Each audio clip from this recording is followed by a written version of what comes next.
దావీదు కీర్తన 14-15 నిజమే. అతడు నన్ను ప్రేమించుచున్నాడు కనుక నేను అతను తప్పించదను, అతడు నా నామం ఎరిగిన వాడు కనుక నేను అతన్ని ఘనపరచదను. అతడు నాకు మొర్ర పెట్టగా నేను అతనికి ఉత్తరం ఇచ్చాను, శ్రమలో నేను అతనికి తోడేను. ఎంత గొప్ప మాట అండి. నిజమే, ప్రతి ఒక్కరి జీవితాల్లో దేవుడు తప్పనిసరిగా చేస్తాడనమాట. నిజంగా ఈ యొక్క వాక్యాన్ని చదువుతుంటే ఒకనొక సమయంలో జూన్ అనుకుంటా, కరోనా సమయంలోనే ఒక చిన్న మిస్టేక్ చేశాను నేను వర్క్ చేసేటప్పుడు. ఒక మెయిల్, ఇంటర్నల్ మెయిల్ ఏం చేశానంటే, ఇంటర్నల్ మెయిల్ మేనేజర్ నాకే పెట్టాడు, ఇంకెవరికి పెట్టొద్దు, క్లయింట్కి పెట్టొద్దు, లేదా వేరే వాళ్ళు పెట్టొద్దు అని. నేనేం చేశానంటే ఆ మెయిల్ ఆయన మెన్షన్ కూడా చేశాడు, do not forward this mail అని చెప్పి, ఎక్స్టర్నల్ అని చెప్పి ఒక మెయిల్ పెట్టి కొన్ని ఇన్స్ట్రక్షన్స్ ఇచ్చాడు. నేను నైట్ 9-10 గంటలకి ఇక నాకు బాగా అంటే దాని మీద గ్రిప్ ఉంది, ఇక ఓవర్ కాన్ఫిడెంట్తో ఏం చేశానంటే అదే మెయిల్ని క్లయింట్కి ఏం చేశానంటే ఫార్వర్డ్ చేసి నేను మెయిల్ పెట్టేసి, డియర్ సార్ అది సో అని చెప్పి 4 లైన్లు రాసేసాను, మా మేనేజర్ పెట్టాను అని పెట్టి నేను సిస్టమ్ ఆఫ్ చేసి పడుకున్నాను. 10:30కి మా మేనేజర్ కాల్ చేసి ఏమన్నాడంటే, నీకు అసలు ఏం చేస్తున్నావు గుర్తుందా, నేను మెన్షన్ చేశాను, ఇట్లా మెన్షన్ చేశాను, నువ్వు ఇట్లా ఫార్వర్డ్ చేసావు అంటే. నాకు ఆ టైంలో చాలా ఇదనిపించిన తర్వాత ఇక ఆయన 1/2 అవర్ మాట్లాడాడు అనమాట మేనేజర్. ఏంది ప్రభా ఇట్లా చేసావు, ఇట్లా అయిపోయింది అని నేను ప్రేయర్ చేసుకున్నా, ఏం కాకూడదు అని అనుకున్నా. విచిత్రం ఏంటంటే అదే మేనేజరు నేను ఎవరికైతే క్లయింట్కి ఫోన్ చేశాను 10:30కి, ఆయన నాకు వాట్సాప్లో పింగ్ చేశాడు, రాజు ఏదో విషయం కోసం ఫోన్ చేశాడు అన్న రతన్ అని చెప్పి అది వాట్సాప్లో పింగ్ చేశాడు.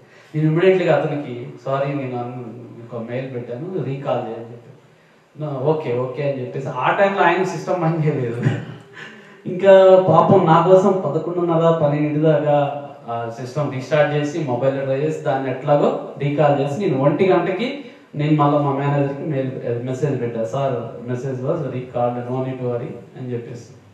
మళ్ళీ మార్నింగ్ ఏం చేశాడంటే క్లాస్ తీసుకున్నాను, బాబు నువ్వు ఇంత ఎక్స్పీరియన్స్ అయ్యింది, ఇదయ్యింది, నేను ఇట్లా చేశాను. నిజమే, ఒక్కొక్కసారి మన యొక్క ప్రార్థన చేసుకున్నప్పుడు ఏమవుతుందంటే అట్లా అవుతుంది. అయితే ఇట్లా జరిగింది, ఇంకొక ఎస్కలేషన్ అనేది అయింది, మళ్ళీ మేనేజర్ ఇట్లా ఇంకా అంటే కావాలని చెప్పి క్లయింట్ సైడ్ నుంచి కూడా కొంతమంది ఏం చేశారంటే మెయిల్స్ పెట్టడం స్టార్ట్ చేశారు. ఇక అలా అన్నప్పుడు మేనేజర్ నన్ను కొద్దిగా డిగ్రేడ్ చేయడం స్టార్ట్ చేసి, కానీ నేను ప్రార్థన చేసుకుని నా వర్క్ నేను చేసుకున్నాను. అయితే మొన్న నవంబర్లో అండి నిజంగా చూస్తే ఎవరైతే నా మీద కంప్లైంట్ ఇచ్చారో అంటే కొద్దిగా ఇదిగా చేశారో ఆమె ఇండోనేషియా కంట్రీ మేనేజర్, ఆమె ఏం చేసిందంటే ఒక మంచి మెయిల్ పెట్టింది అనమాట, ఏది రికగ్నైజేషన్ మెయిల్ అనమాట మేనేజర్కి. ఇక అప్పుడు చూడండి, మనం అడగలేదు, ఏం చేయలేదు, ఏం లేదనమాట.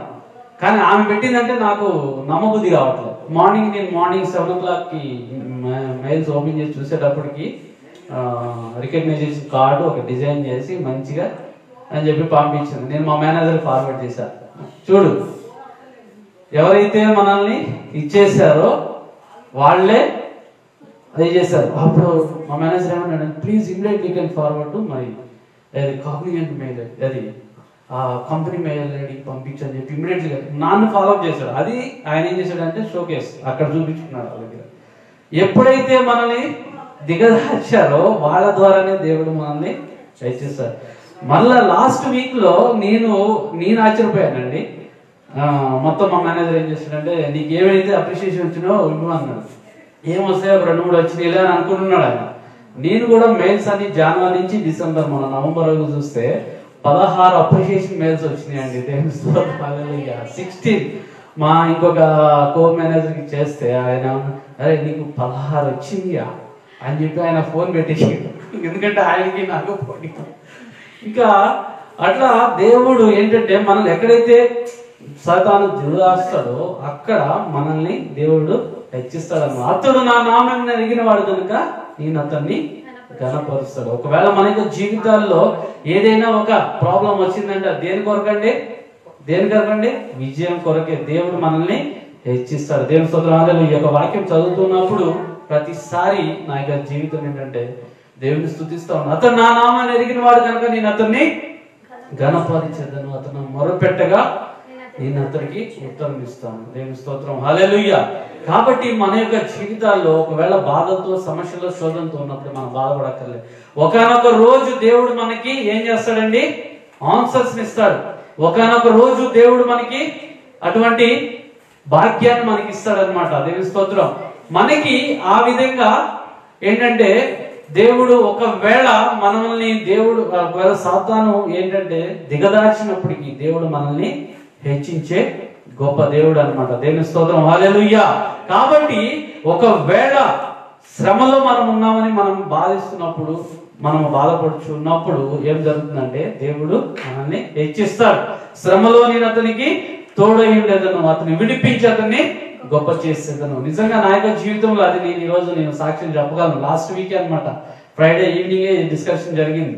16 వచ్చేటప్పటికి మొత్తం పేస్ట్ తీసి పెట్టడం 1, 2 కాదండి, మొత్తం 16 అప్రిషియేషన్ మెయిల్స్ పెట్టేటప్పటికి వాళ్ళకి ఇదైతుంది అనమాట. దేవుడు ఆ విధంగా మనల్ని హెచ్చించడానికి దేవుడు సిద్ధం. అంతే, అవమానాన్ని ఆశీర్వాదంగా చేసే గొప్ప దేవుడు. దేవుని స్తోత్రం, హల్లెలూయా. నమ్మిన వారు దేవుని స్తోత్రం చెల్లించండి, హల్లెలూయా.